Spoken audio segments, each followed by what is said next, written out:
Hello and welcome, everybody. We are beginning our recording. This recording, of course, is for the folks who will join us later. Not able to join us live for this live presentation, but that will be tons of fun and easy for everyone to enjoy this presentation. We have a lot to cover, and I think you're going to find it very, very interesting. So I'm going to share my screen right now, make sure I'm sharing the correct desktop. And what you should be seeing right now are a couple of pencils on a piece of paper. Is that what you're seeing? Good. That's Okay. correct. Very good, because when I hit my slides in presenter view, I cannot see much of the Zoom interface. So we are beginning right now with our program, and this program is called the Technology Assessment and Purchasing Guide, and you will see my slide right now. There's the big intro slide, so you know exactly what we're doing. And we want to welcome you. We're so glad for everyone who has signed up for this, either live or coming to us later. Our agenda today is to look at technology assessment, determining your needs, and look at technology assessment, our selection, and the best practices around technology selection. We all have opportunities at different times to be able to purchase technology. It seems like we're in constant need to update our technology. And so this webinar is designed to prepare you for any opportunity that happens, whether it's regular or something special coming up. So I would like to introduce your two friendly, happy neighborhood presenters. I will start with myself. I'm Carson Block. I'm a library technology consultant, and I've been working in library technology for about 25 years. The last 10 years, I've been a consultant, working on my own, but working on projects all over the country, including a couple in Alaska, in Fairbanks and in Anchorage. So I've actually have been able to visit you all within the last 2 years, I think it was, that I was in Fairbanks. It was such a great time. And I would like to introduce Daniel Cornwall, who you probably already know. Okay, I think most of the people on this call have heard of me before, but my name's Daniel Cornwall. I wear two main hats: library technology consultant and also the manager of the Online with Libraries program, along with Jack Kowaleski, who many of you have probably already met. And I've been working for the state library since 1998 in a variety of different positions, but I've been with the library development section since 2014, helping to answer questions on databases and library technology. Thanks, Carson. Yes, thank you. And Daniel is a treasure. It's been so great to know Daniel over different things that we've been able to work on together, including the Towards Gigabit Libraries Toolkit. And we'll tell you a little bit about that. But Daniel is just such a great contributor, a great mind, and a great person. So it's just an honor to be able to do this together. We have materials for you, and Bonnie will help by putting all these links in the chat. For those of you joining us later, you won't see the chat, so we're going to leave the screen up just for a moment. We have handouts from this webinar that you can use to develop, especially looking at your assessment, the things that you need to do for assessment. The Alaska State Library also has a page dedicated with all the materials for the Towards Gigabit Libraries Toolkit. We'll talk about that in a moment if you're not already familiar with it. And also the Alaska Public State Library Digital Library Resources website is also listed here. Between the three of these links, you'll have access to all the resources that you need for things that we are talking about. So our first section is technology assessment, and it's like, hey, I don't know what I need. How do I know what I need? Well, this is a route that we're suggesting for you to know what you need. And your best friend for assessment is called the Towards Gigabit Libraries Toolkit. It's your best friend next to Daniel himself. But Daniel can't be everywhere every moment, even though I know he tries. And so this is something that you can use.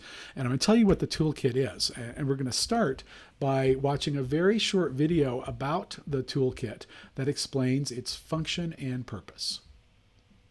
Introducing Speechalo, the most natural sounding text-to-speech software on the market.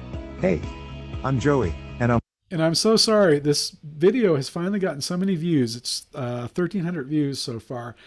YouTube has monetized it by putting a commercial at the front of it. My apologies. We can't get around that. I guess I have to buy YouTube here. But this is an explainer video on the Towards Gigabit Library Toolkit without further ado. I'm one of the 30 AI voices from SpeechLab. Welcome. This video is designed to give you an ultra-quick overview of how to use the Towards Gigabit Libraries Toolkit. You'll be up and running in no time. The Toolkit is a free open-source technology learning, diagnostic, and advocacy tool designed for public and tribal libraries in the U.S. But the Toolkit can be used just about anywhere in the world. The Toolkit will guide you through a series of questions about your technology environment and provide you with all the information you need to answer the questions. The Toolkit is an excellent way to diagnose and fix problems that you may be having with your library technology. Some libraries have found it especially useful in preparing for E-rate requests, budget cycles, and even in helping open up lines of communication between library staff and tech workers. Best of all, you do not need to be a techie to use the Toolkit. While it's always helpful to have someone with technical knowledge to assist, this toolkit was piloted with more than 60 rural and tribal libraries in 11 states to ensure that it is as simple as possible for you to use. The toolkit is divided into several key sections covering the types of technical challenges you're likely to encounter in your library and ways to solve those challenges. In the Technology Inventory section, you will find and understand some of the key pieces of the technology inside your library, including your network, computers, and other important technology components. This inventory will help you understand what sort of equipment you have now and provide a basis to determine if you need different or additional equipment for the future. In the Broadband Services and Activities section, the types of broadband services and applications are discussed in order to ensure that you have sufficient bandwidth to support patron and staff use of various devices and applications, both today and into the future. Technology in libraries is more than just a collection of gear. People, including library staff and those who provide technical support, are just as important. In the Broadband Technical Operations Support section, you will learn more about the people who help make technology available in your library and determine if there are any areas where you could benefit from additional support. Technology expenses are important budget considerations for all libraries. In the Broadband Funding section, you'll learn about several opportunities available to help provide funding for your library broadband connectivity. The topics listed in the Additional Resources and Best Practices section are designed to provide you even more insight and resources into improving your library's broadband connectivity and services. You may find these items helpful in gaining a better understanding of your broadband connection, data network, and computers. The toolkit also has a handy glossary section at the end for quick lookups of technical terms. And don't worry about completing the toolkit from end to end. It is designed to address the most common technology issues in libraries, so it does cover a lot of ground. You may need to only work through the sections that are the most important to you. After you've completed the toolkit, you can use another document called the Broadband Improvement Plan to create your own long-term and short-term strategies to improve your technology. Wondering how to find the toolkit materials? Everything is available at our website. The toolkit is free and open source. And if you like, you are free to use anything from the toolkit and mix it into other documents. This may be especially useful for state library organizations, rural and education networks, library consortiums, and others who would like to customize the toolkit materials. After you've used the toolkit and the Broadband Improvement Plan, we would love to hear from you. Click on the link in the comments section of this video to share your experiences. Now, grab the toolkit and make it your own.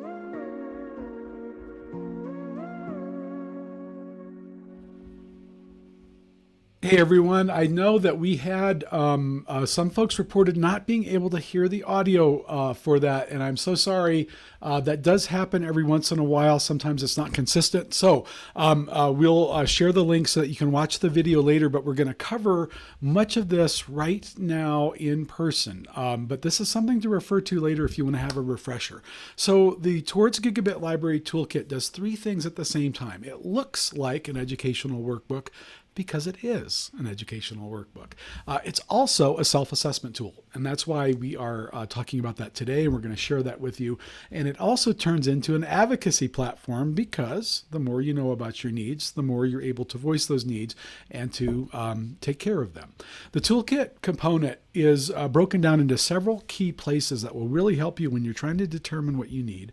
One is a technology inventory of your broadband connection, your wired network, your network devices, the wireless Wi-Fi network, the computer end user devices, broadband services and activities, things that we're doing with broadband technology and operations support. Those are the folks who help keep things running, broadband funding, and of course, additional resources and best practices.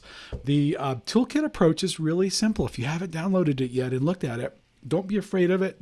And I recommend downloading it and printing it. Because as you are working through it, you're going to want to write things in the margin. It's really easy. As you are working through this, you are asked a very simple question, or a question that might not seem so simple, followed by all of the information you need to answer the question as you're going through. So this is an example of a question that shows, what sort of internet connection do you have? Is it a DSL line, digital subscriber line, cable modem, fiber, etc.? And then that's followed by a chart that explains the differences between these. We've done this for every question in the toolkit. So let's look at the toolkit section by section. So the first is the technology inventory, and that's going through your broadband connection, network devices, wired network and power, wireless network and power, and computer end user devices. This is all the stuff that that make up your data networks inside your library. The next is broadband services and activities, and this starts looking into your bandwidth needs, like how much bandwidth actually you could use to do a good job. Things like hotspot lending, things like filtering are approached here, and every other service that is relevant to most libraries. This is followed by the broadband technical operations support, and this is the people that help us, mostly the people who help us take care of things and to keep them running. It's very important to have an understanding of the relationship that you have with the technical folks that you work with, whether these are people within your library, whether they're vendors or companies that you work with, or maybe it's just different sides of your own brain if you're the only one working on this, but really having an understanding of that functional role there.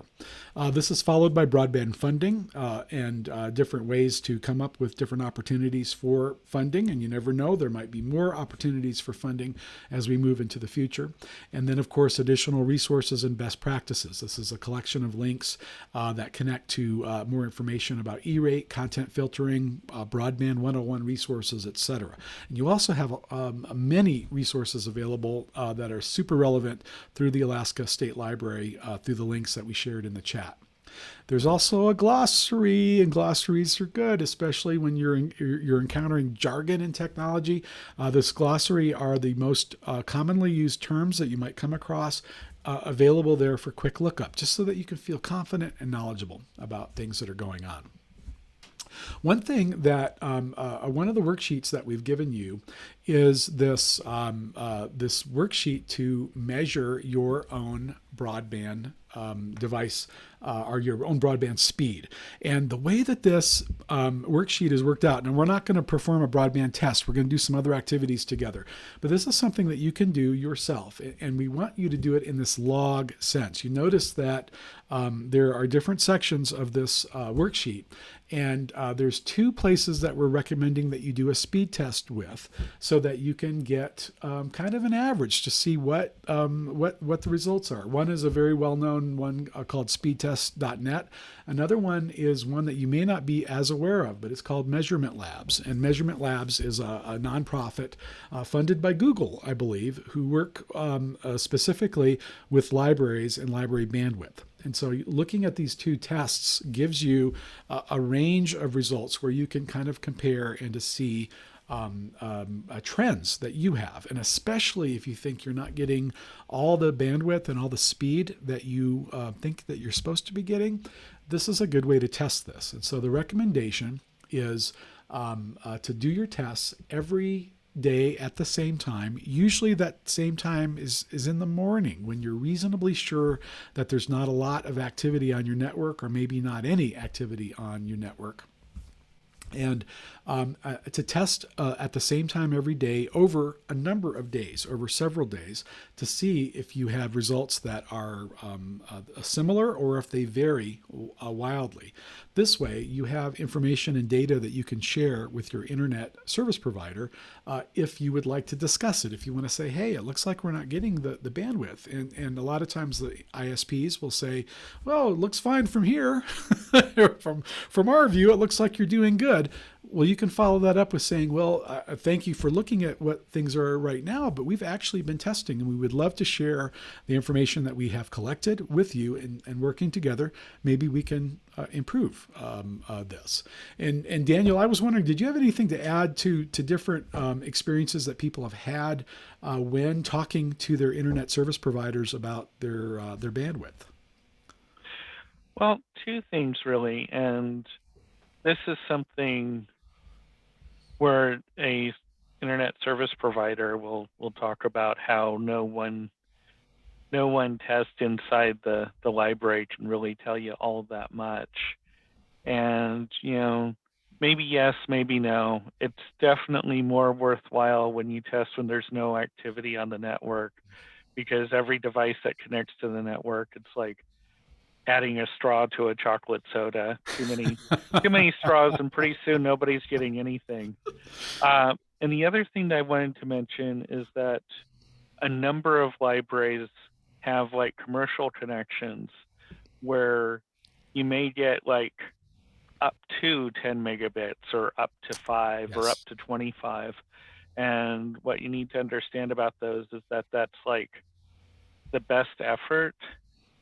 And if you look in your ISP contracts and see if you have something called a contention ratio, the minimum speed that you should get would be like your speed divided by the contention ratio, and that's kind of like if everybody is sharing the same line. So like if you had a 25 megabit connection with a 10-to-1 contention ratio, then you could expect speeds as slow as 2.5 megabits a second.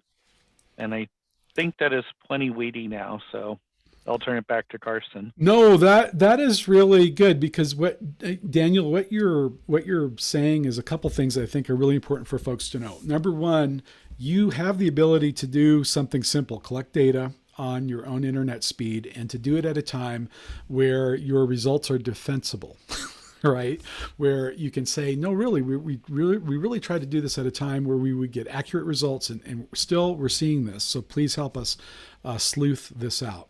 And what the other extreme of this, though, is Daniel saying that within contracts sometimes there's language where they say, hey, I told you that you couldn't count on this. It's in the contract. How are you supposed to be able to a layperson to be able to understand contention ratio and taking your speed and dividing it by another fraction of a number, right? Or a ratio number. And so that's not a good spot to be in, but that does not mean that your service is acceptable. And this might mean that you are prompted to look at other options when they're available, or if they're available. Another sticky subject. But it is important to be able to document the speed that you see. And this is something that's worth doing, and it's something that you can easily do. And Daniel, thank you so much for sharing that. So now we're going to do something together. I'm going to show you how. This is one of the handouts that we've made available for you. One of the first parts of doing an assessment is drawing a network diagram. And a network diagram is so much fun to draw, and I'm going to draw it for you. This is going to kind of like be a Bob Ross moment here. I'm actually going to turn off my video. We're just going to look at my screen, and I'm going to show you how to draw a network diagram. Now, this instruction is within the Towards Gigabit Libraries Toolkit, so it's something that that you can easily refer to. But I'm going to give you, just kind of a visual representation. So you have this this worksheet that you can download. And you can see over here on the left side, we have a sample network diagram. And right now, if you've never done this, that might just look like a bunch of symbols that don't mean anything. But I'm going to show you how this will help you understand your own data network. And then we will look at that to solve problems. Most of these start on one end or the other, just so that you are thinking in a linear sense, like what do we have on the other end of something versus my end. So we're going to start with the big thing on the other end of your internet connection, and that is the internet. Now, you'll probably notice that I'm using a pencil. I'm using a pencil with a good eraser on it. In fact, I've got two pencils here just in case. And it's because you can also do this on a whiteboard or any other, maybe you have an old school chalkboard, anything where you can erase things, because as you go, you might find a new component, you might find a different way to do it. So I recommend old-fashioned pencil. Now, the internet is usually abbreviated as INET, or it can be, so that's what that means. It just means the internet. And it's usually represented as a cloud, because a cloud is a really simple way to depict something that's actually super complex, right? There are tons of servers, there's tons of network equipment, there's tons of wire and cable and fiber optic that make up the internet. But that's too big to think about. We really only want to think about our use of the internet. So in the internet, we have servers. So let's say we have Amazon.com right there. And let's say that we have Google and all of Google's servers right there. And let's say we have the Alaska Public Library's website somewhere in the internet as well.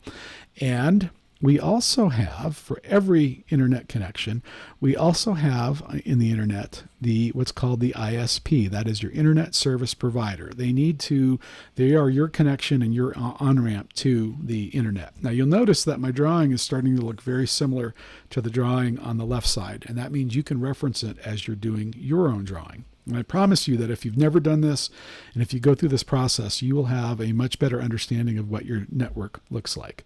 So we're going to say our ISP is Joe's Bit Shack, okay? And that's the name of our ISP. And we know that we've bought this connection. We're going to say we have a pretty good connection. It's not the highest capacity. It's also not the lowest capacity. And we're going to say that we know that we have 100 megabit a second.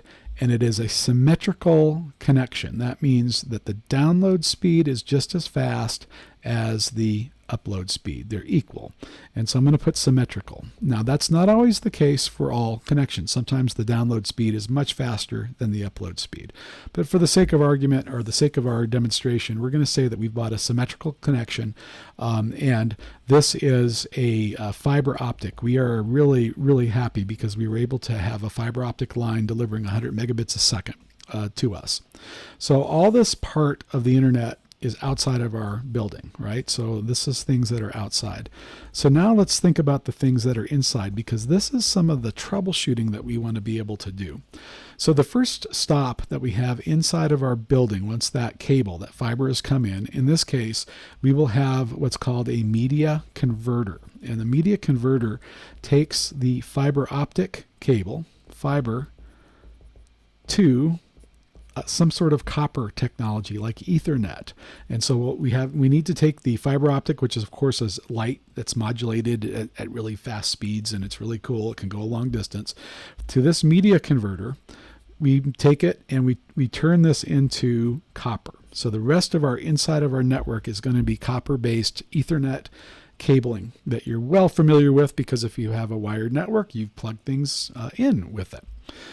Our next stop is usually a router of some sort. And let's think about our router as being the traffic director. This is the piece that actually helps any data requests that we have when we click on a link, for instance, on the internet, anything happening inside of our library network, which we'll draw in a minute, and it helps know how to send it out to the internet through our ISP and connect to the right source, like to Amazon, to Google, to the Alaska State Library. I put APL because I was thinking of Anchorage Public Library. Shame on me. I'm going to change this. See why we have the eraser? I'm going to put the Alaska State Library, ASL. our APK is the correct shortening. Shortening? Is that what we're ASL would doing? have been fine. Okay. APK is the building, and Okay. the library is one of the things Okay. that live in it. All right. I'm gonna put ASL. You know why? Because I'm so dumb. I need something that I can remember quickly. So thank you for being gracious, Daniel. So our next stop is the router, and again, the router is helping us direct this traffic. And one thing you should know is that we don't just have a router inside of our library. There is a bazillion routers on the internet, and that's how all these different devices are able to talk to each other across the world. It's very complex, but again, we're not worried about the complexity. We're really going for simplicity so that we understand. Generally, what happens is our next stop is we have a what's called a switch, and a switch is going to look something like this, where we have lots of different things plugged into the switch, lots of different Ethernet cables. This has lots and lots of blinking lights, and that's usually what you see. It's a device that looks this way, and it's got lots of blinking lights in that area. Connected to the switch are our different sorts of devices. We have PCs. We're not going to have a complicated network, but we're going to say one PC for all the PCs in there. And we have printers. And in this case, we have a really nice system. We have a separate wireless access point. And this is a Wi-Fi AP, and AP stands for access point. And of course, this will communicate to all sorts of devices that we have, like laptop computers and cell phones. I know they don't look like that anymore, but for sake of argument, let's draw it that way. Tablets, etc. And so all these devices can communicate that. So you can go through this exercise, and I'll show you very briefly in a moment how to do a rack diagram, because when we get to our rooms where the equipment is, it's usually not done in this linear order, but this linear order helps us understand troubleshooting. And one of the concepts that I wanted to tell you is that everything in your network works together to provide the service. And so what that means is that the slowest component on your network, the slowest component, is the fastest your network can go. You can only go as fast as your slowest component. So in the process of drawing this, you're doing an inventory, and I also recommend that you look at model numbers, makes and model numbers, and look those up so that you understand the capacity. And so, for instance, if you notice that you had a brand new PC with a gigabit connection, so it's brand new, you know it's brand new, it's got a very fast connection, but you're trying to understand why it's performing slowly, like you've plugged something in to the internet, and you're trying to understand why its performance is not good. Perhaps in our example, when we're looking at this, we're doing our inventory, and we realize that we have all these devices, including our printers and our Wi-Fi APs, that have gigabit, very fast Ethernet connections, but our switch is something called a 10-100 switch, which means its fastest speed would be 100 megabits a second, 10 times slower than a gigabit. So just by doing this simple process and documenting what we have, in this case, we've discovered that we have a switch that is our bottleneck, that is making all of our traffic slowing down because it is the slowest component in our network. This way we know that that is our candidate for an upgrade. If assuming all these other devices in our library were brand new, that's the thing that we want to replace going forward. Now I'm going to show you another a diagram, and this is a rack diagram, and I'm going to show you very quickly I'm going to go back to the slides just for a quick moment. Let me pull those up. Come back to me slides. They're not coming back very quick. I will make them come back.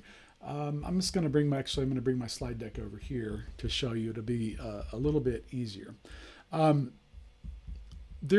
next diagram that you want to be able to draw is something called a rack diagram. I'm going to show you that in detail, but this is an example of a rack where the components may not be put together in a linear order. They might be put together actually in a more random order. And sometimes we see this in real life. And so I'm going to pull up some pictures, and on the slides there's a link. And in fact, Bonnie, if you could share the link on the slides to this shared album. This is an example of kind of a mess that we have in our office. We have office space. It's in a co-working space, and our network closet looks like this. It's really messy. It's hard to tell what is in there. Here's an example of the stuff that's in there. It's like, what's going on?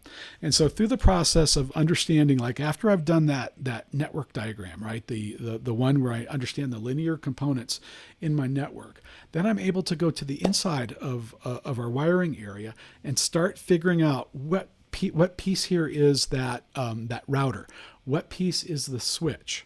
How does that relate to the connections throughout the library? So I will briefly show you a troubleshooting or a way to do that with this worksheet. And this worksheet's pretty cool. It is I'm going to see if I can get up a lot higher here for being able to show this. This is a rack diagram, and we won't go back and forth to the pictures because we did get started a little late and we want to get to the buyer's guide part of this. But I just want to show you how simple this is. This diagram also starts like our other diagram, starting with the internet. But we're really just going to focus on all the stuff inside the library. To the left over here, we have some guides to start documenting, writing down more specifics. What sort of ISP device do you have? And that's the thing that helps your internal network communicate to your ISP connection, your internet service provider's connection to the internet. Some people have devices on here that you may or may not have. Some folks have a firewall. Some folks, most everyone has a router. Most everyone has a switch. Most everyone has a Wi-Fi access point. So there's a handy place to draw those things here. One of the things that you'll notice in a rack diagram is sometimes things are not connected in this nice orderly fashion that we saw here.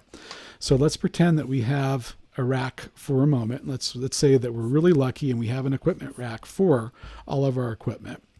And we know that for instance, in this case, for some reason, someone installed our fiber media converter at the bottom of our rack.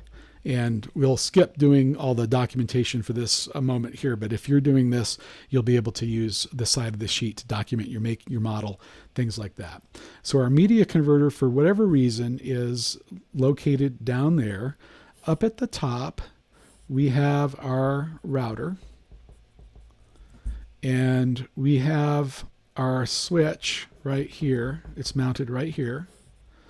And then for some reason that we don't know, we have a shelf, and there is a Wi-Fi access point on this shelf. And we're really not sure about that. But you can see it looks like it's together in random order. So using your library rack, you can say, because I've learned about how this works, I know that my fiber that's coming in goes down to my media converter. And you just do this by walking through and basically following the wires. And then from our media converter, I know that it's connected to our router. Our router is connected to our switch, and at least one of the devices that we can see in this room is connected to the switch as well, and that's the Wi-Fi access point. I know that was super quick, but that is as simple as it is. It just takes a little time to trace down the wires. That's where you can make sense of things that you have in your place where you have your network equipment. Also, in the process of looking this stuff up, you can see how old is some of this stuff. Do we need to replace it? Now, the network diagram, of course, can become more complex from here. Many times, your data switch will then go to different locations in your library. It might go into a patch panel, but it will go through a wall into different locations of your library. So very, very brief look at how to draw your own diagrams. They take a little time, but I think they're fun. I like doing them. And I hope that you like doing them too. We've had folks who have never tried doing a wiring diagram before, and after seeing that demonstration, were able to make sense of their own stuff here, and they proudly shared them. They posted it on their refrigerator like they were a kid, right? With artwork coming from school, and it's a good thing to do.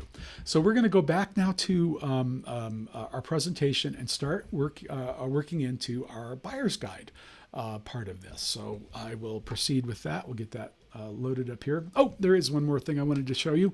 I'd forgotten. I want to show you how to see the invisible by using a Wi-Fi Stumbler. And a Wi-Fi Stumbler, we've described some that you can try for yourself, but there's a lot of those that are available for your computer. I'm using one that's on a computer, but there's ones that you can use on a mobile device, Android and iOS.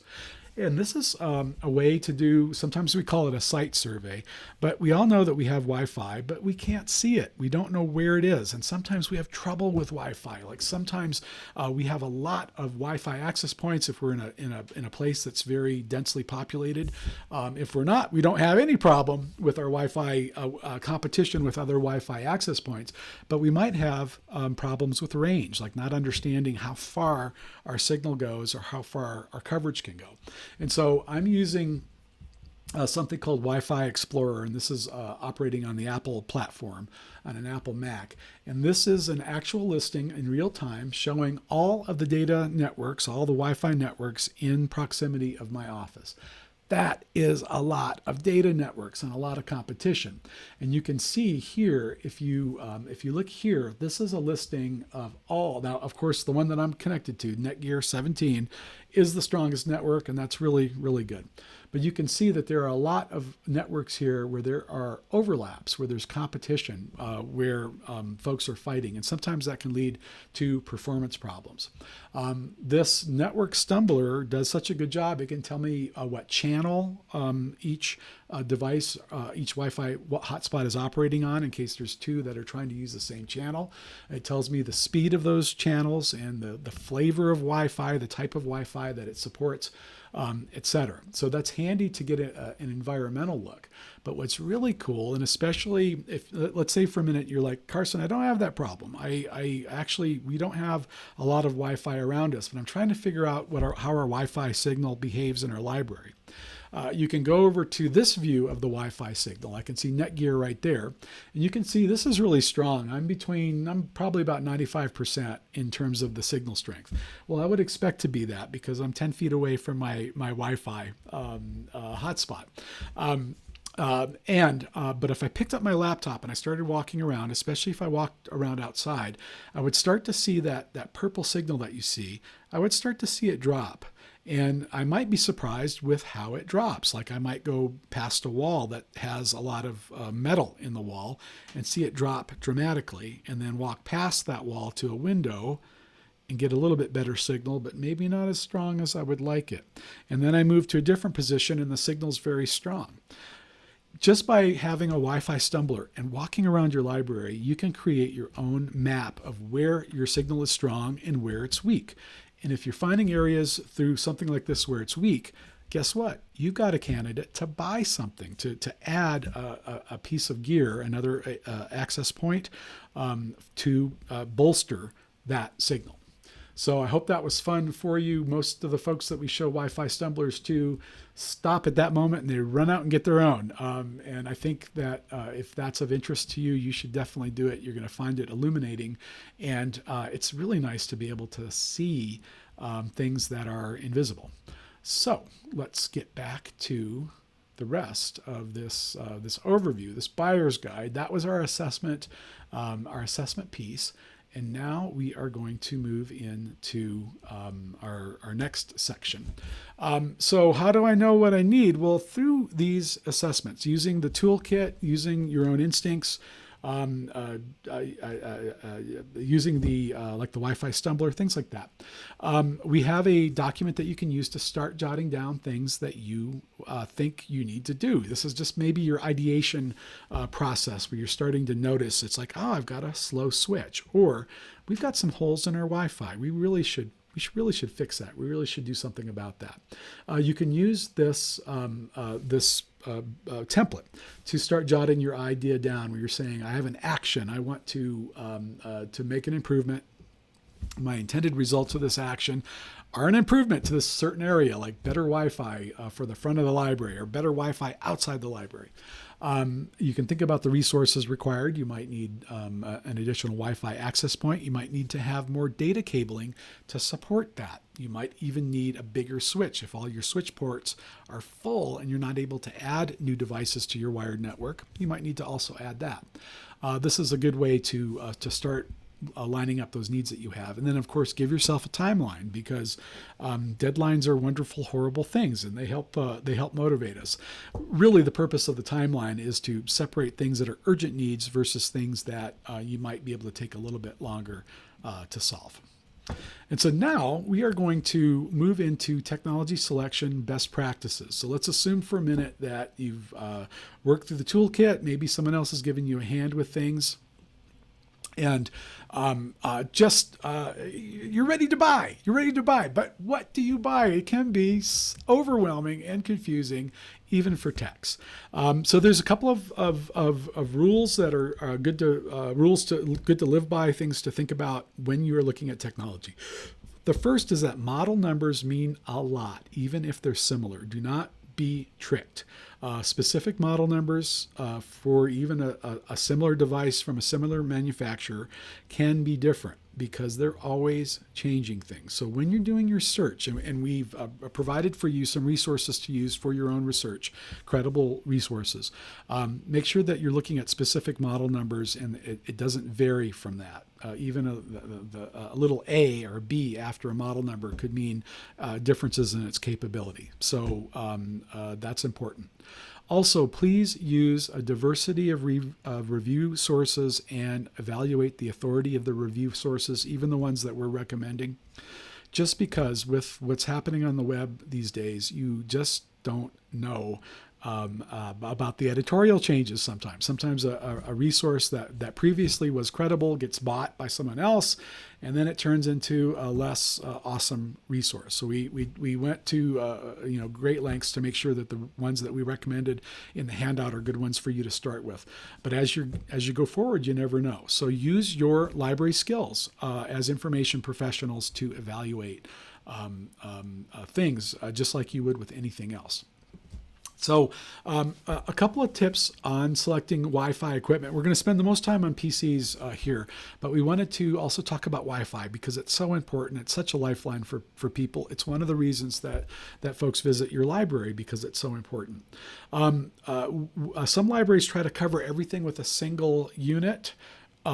And that might be your financial situation, or it might be the way things are set up, but it's so much better to have something that's scalable, or a mesh unit, something that does what they call a mesh wireless network. And what this does is it extends your Wi-Fi network as a whole using multiple access points. So you use multiple access points, but it's the same Wi-Fi network. Some of them can be, as people are walking around, they get handed off from one access point to another so they don't lose connection. It's basically a way to simplify the experience for the users and to get great coverage for you. And there's different technologies, different ways that mesh systems are being deployed, but even consumer Wi-Fi now has gone to mesh sorts of things. Like Netgear has something called Orbi. Google has a product where they're giving there's multiple access points or repeaters in the same package to have one Wi-Fi network to cover an entire building. And so that's something that if you're able to look at that, that's what I recommend doing, because it's easier to manage once you get it put together. Also, I wanted to talk about consumer hardware versus enterprise hardware. A lot of folks get sticker shock when they see how expensive things are. I understand. However, I believe that all libraries, no matter what size you are, should be using professional computing equipment or enterprise computing equipment. Usually on consumer equipment, you buy it, you own it forever. With enterprise equipment, you buy it, but you're leasing its useful life basically through a service agreement. So it is more expensive. The difference is if your consumer thing breaks or if it doesn't operate correctly, you're probably out of luck. So you're either out of luck if the warranty has expired after a year on average, or if the warranty hasn't expired, you have to send it in before they send you one that's working, right? It's just not the best thing for uptime and keeping things going correctly. Enterprise hardware is warranted. In most cases, you're buying its functionality. It's going to work. And so they make it better to begin with. They don't want to have to replace your Wi-Fi hotspot. They want to sell it to you once, and they don't want to have to get you a replacement. So that's one of the reasons that it does cost more. And the equipment just tends to be better. It also, one of the things that's really cool about enterprise equipment is most of it is able to be managed remotely. And so what that means is that when you need help to configure this or to change the configuration, you don't need to have someone locally who can log into this unit, configure it, and make it work for you. Anyone in the world with those skills, if the internet connection is working, can assist you remotely, and that's another thing. And then just another a note, there are some good ideas. There's things called range extenders for a single Wi-Fi hotspot that help extend the range of that unit. Those are cool. Those are really, really good. They're a great quick fix, but if you see that you have coverage needs, I recommend just doing that quick fix for a short time and investing in that multi-access point sort of model. The quick fixes, again, when you have a single unit, the more things that you pile onto a Wi-Fi, a single Wi-Fi hotspot, the lower everything performs. Remember the network diagram when I said that the network can only work as well as its slowest component? Well, the more things that are attached or trying to use one Wi-Fi hotspot, the lower the performance for all of the devices that are connected to it. Modern Wi-Fi is pretty good at having multiple radios and ways to kind of use trickery to get around that. But everything will have a limit at some point. It's just, I think it's better to have something that's designed to scale up. And scale for your needs. Now we're going to have a special focus section on PCs, and for those joining later and in real time, we're going to go a little bit past the hour. We started a little bit late to make sure that we could get everyone here, so we're going to go a little bit past the hour there. If you're watching later, you're fine. In fact, you've probably already fast forwarded to the end. You might have fast forwarded right to this moment in time because it's like, I just want to know. I know I need PCs. I would like to know some best practices for doing that. So we're going to cover that for you right now. Key questions before buying a computer is starting with what is the purpose of the computer? And in your case, it should be really simple. You can be looking at this as, do we need a computer for just basic web browsing, viewing videos and email? That's one application. Or you might say, well, no, we want a workstation. We have some things that we want to do in terms of video editing or graphics processing. So getting that idea up first is really important, followed by what software applications will you run? Are you going to just run a standard web browser again and like Office products for people to do word processing in spreadsheets or Google products for that same thing? Or are they going to run gaming? Are you going to do like PC gaming for adults or teens? Do they have special hardware requirements? So this is one of those cases where if you were going to have a gaming PC, that's a different sort of PC that you would have as opposed to something that's normal. It'd be heavy duty, it'd have a big graphics card, things like that. Then the next question is what sort of peripherals do you need? That includes things that plug into your computer or your network. So let's imagine for a moment a staff workstation. You are probably going to need a USB ports that will support a receipt printer, a barcode scanner, maybe an RFID pad. You might, if you're doing things, you might need to plug in a microphone or an extra document camera like I have. It's important to inventory those because computers are no longer a standard, so to speak. There's all sorts of varieties, and some computers these days, especially some laptops, do not come with all the ports that you might need to do your work. So you want to make sure that you've thought about these three questions before you start, even before you start shopping. Because I promise you, if you don't answer these questions before you start shopping, it'll start getting confusing fast because there's lots and lots of options. Now, the good news, though, if we're thinking about your standard run-of-the-mill sort of library PC, many off-the-shelf computers already have what you need. And so we'll talk about processors and things like that in a moment. But something, if you shoot right for the middle, which usually we don't do. We want to shoot high. We don't want to shoot low. But in this case, when it comes to buying a computers, if you shoot right to the middle, that tends to be your best value and performance option for a standard PC if it does not have a special need. A common question that comes up, though, is that people look at different form factors of computers. And a form factor is simply the physical format for this device. They all kind of do the same thing when you sit down in front of them, but they're built differently. So we're going to look at the differences between three types that come up for discussion. One is a standard PC. Another one is an all-in-one PC. And then there are thin clients. So standard PC, I think most of us are familiar with this. We have what's generically called a CPU unit that contains the CPU, the hard drive, all sorts of things. All the connections are located there. We have a monitor, keyboard, and a mouse. That's the easy one. And all-in-one PC are becoming increasingly popular, and these typically use extremely small components that were first designed for laptops. And so they're able to work a lot of stuff in. You really only need something that's about the size of the screen. And these days, sometimes not much depth is needed. They're packing a lot in a small place. So this is a really good option, an all-in-one, when you have a small footprint to put it in, or maybe you don't want to hassle with all those wires and separate boxes, right? So this is good. Now, one of the challenges with all-in-ones, of course, is that you can't always get at the ports that you need to get at for plugging in peripherals, for instance.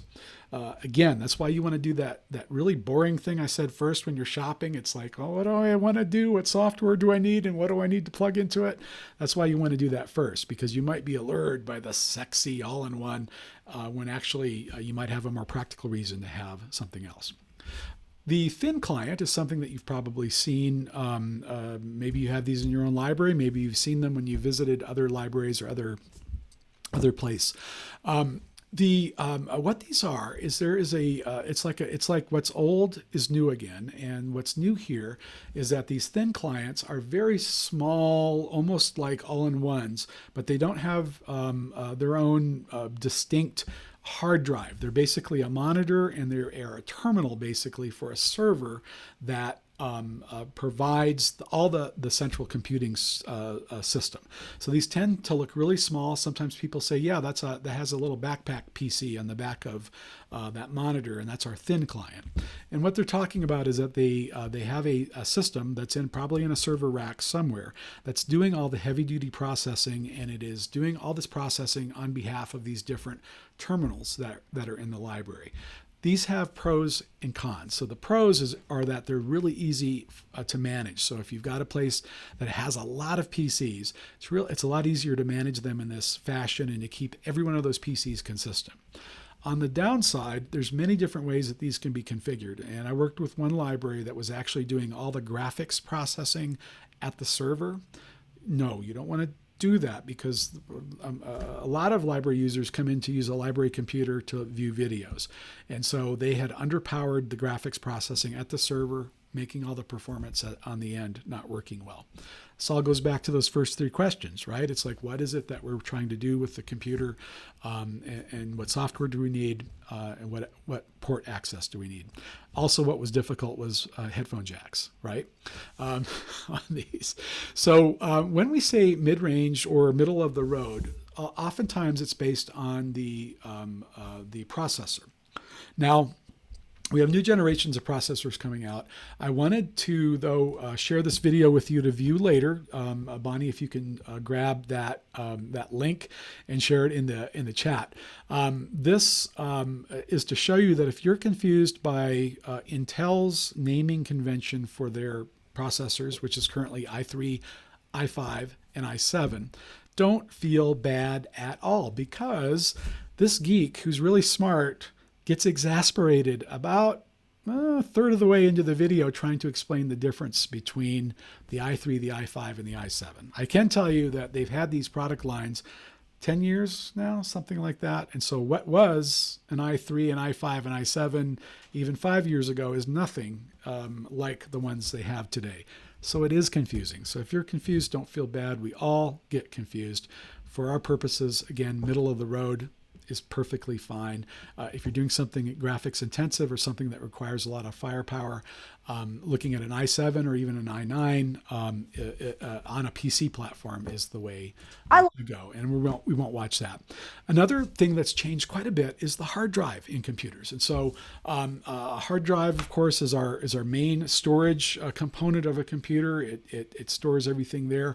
We have gone from the old school spinning disk to what the new school is, which is called solid state, or a solid state drive. Now, what you see there are two things that look kind of the same, but solid state drives today, they don't need to be in a box that looks like the old spinning disk. And so they often look just like what you see on the left, or even smaller. They basically look like some RAM chips or a circuit board, but that's actually what the hard drive is when it's solid state. The advantages of the solid state drive is they are much faster than the spinning drive, because they're able to instantaneously access data that's on that drive. There's no vibrations and there's no noise. They don't generate heat significantly, and they're much more energy efficient. So if you, for instance, if you have an older laptop, if you were going to upgrade something on there, a solid state drive as an upgrade will give you a dramatic performance increase in not just the speed of your computer, but also your battery life, because motors that spin, like in a spinning hard drive, they take power. But on the other hand, you're going to pay for that performance. It costs more for a solid state drive. The hard drives tend to be cheaper per gigabyte, and they're available in very, very large versions. So if you need to store a lot of data, the solid state drives, I think the affordable ones are topping up at a lot of them are like 500 gigabytes or 1 terabyte. They don't go higher than that. For some users, that's a good starting point, but it doesn't cover all of their needs. So a few more best practices with computers. Again, mid-range, best bet. More RAM and better processors for heavy-duty tasks like video editing, 3D CAD, graphics design. We wanted to mention a little bit about what's happening on the Apple front. Apple is going to designing its own chips by licensing these components. To do so, that's a workshop for a different time, but this is making a significant difference. They're no longer using Intel chips in their devices, but they've made something called the M1. I think there's going to be like a MX or something else coming out soon. In any case, what this has resulted in, because of the processor being so efficient and Apple using solid state drives, they're actually shipping their latest laptops and desktop computers with less RAM than usual. So when in the past where you would say, yeah, I need 16 gig of RAM, that's what I'd like to see in my new computer, Apple is shipping it with 8 meg of RAM, and people are reporting that it's performing very well because they changed the processor. So again, keeping up with how processors go, it can be a little confusing, but that's a significant difference, because if you want to load that up with more RAM, it will cost you, because Apple is notorious for the pricing of its devices, and I'm an Apple user. I'm a happy Apple user, and also know it's very expensive on the hardware side, but that may not be needed based on here. So again, you go back to those first 3 questions. What is it that I need? And then you evaluate looking at your review sources to see what you need. Another thing we wanted to talk about here is refresh cycles. It's a little longer today than it used to be, so it does linger. That's a typo. A little linger today. It's a little longer today, depending on the use of the PC. Where before we were looking at about 3 years, we needed to really replace or really take a serious look at replacing soon PCs. My opinion, this is just my opinion, I don't think that we need to replace them as soon, because processors have gotten so fast. RAM has gotten less expensive, especially on the PC side. Things are lasting longer because what we need to do with them on an average basis we're not demanding that much more from them. operating systems are becoming more efficient at what they're doing. So I think that for refresh cycles strictly for your computers, if they don't have a physical problem, looking at 4 to 5, maybe 6 years on the extreme side might be an okay thing. Now, of course, this varies quite a bit with the manufacturer of the computer. Some of the lower quality brands would not be the same, but any high quality brand, you can get a little bit more life out of the computer. Also thinking about not just buying things, but making some provision for who will help you install your computer, and especially the differences between a public PC and a staff PC. For many staff PCs, we basically can take something off the shelf from our computer vendor, plug it in, configure it, go through a little headache maybe, but a user can maybe set up most of that themselves because we're used to doing that at home. Public PCs though require special setups. We need to make sure that and this is beyond, of course, the scope of this presentation, but we want to make sure that that users are safe when they're online, so that there's appropriate configuration and security software on those. We also want to keep users safe from each other. This happens by accident. It happens on purpose. We just want to make sure that one user's actions do not impact the next user. So we have a higher responsibility. So just making sure that you have assistance with installing and especially setting up public PCs so that they're safe and stable for you. And also planning for maintenance. If you're able to afford a maintenance contract that extends the life of that computer, again, if you're going to buy a brand new computer from Dell, for instance, look at that 4 or 5 year sort of maintenance agreement so that that you can have that the life of that computer for a longer time than maybe you thought of before. And I know some people are saying, Carson, you're making me laugh because the last computers we bought were 10 years ago, right? And I totally get that, but we want you to really, we want to support any efforts that you're able to do to upgrade your computer. So I've been talking for a long time here because that's what Daniel invited me to do, to give an overview of how to assess and to kind of do a quick view of the buyer's guide. But I want to remind everyone of the outstanding resource that you have in the Alaska State Library and in the person of Daniel, who is one of the smartest, best techs in libraries in the country.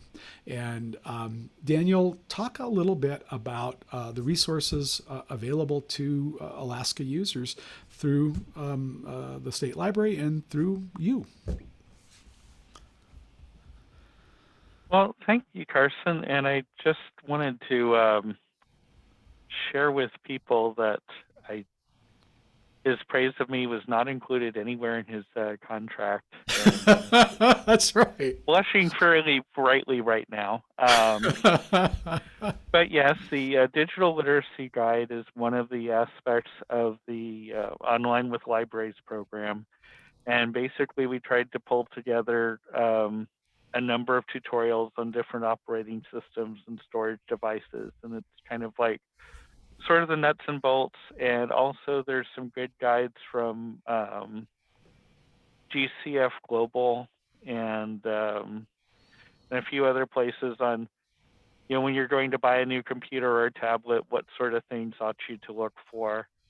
And so that's available. I'm always available to answer questions. I really look up to Carson though, so it's like, yeah, let's not go there. But I encourage you to go to the digital library, to digital literacy guide, and if there's some tutorials that work better than others, let me know. If there's some really good resource that you've seen, let me know. And if there's something that's like, really, you still have a Windows 7 tutorial? I'm not sure people need that anymore. Then, feel free to recommend that too.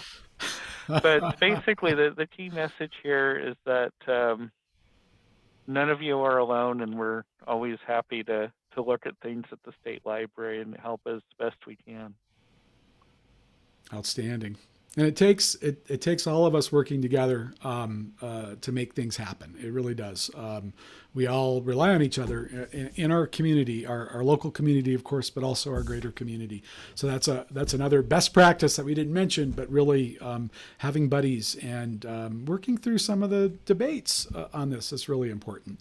Again, our webinar materials are on this slide to these links, but they're also in the chat for those of you joining live. I know we started a little bit late and we've gone over a little bit to make sure we've had time. Is there any questions that anyone has that's come up that we can answer for you?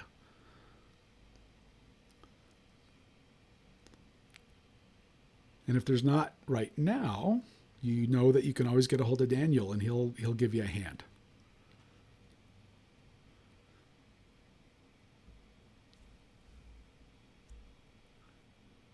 Oh, excellent, Renee. Thank you. Renee said, this has been an awesome webinar, so needed. I look forward to using the tools. What is the best way to keep these links after the session? I think we could collect those links and just mail them out. Actually, you know, Daniel, we didn't even talk about this, but we are recording the session. We'll make the YouTube link available, but also I think we could also share those links in that communication. Yeah, I think that would be great. Include the links at the same time as the link to the video. Outstanding. Thank you, Renee. It's really helpful feedback.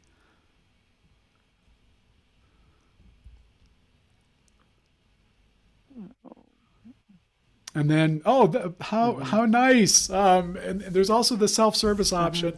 You can do a copy of the links in the chat and paste into an email to yourself. That's also something you can do right now while it's fresh. Hot links, fresh and hot.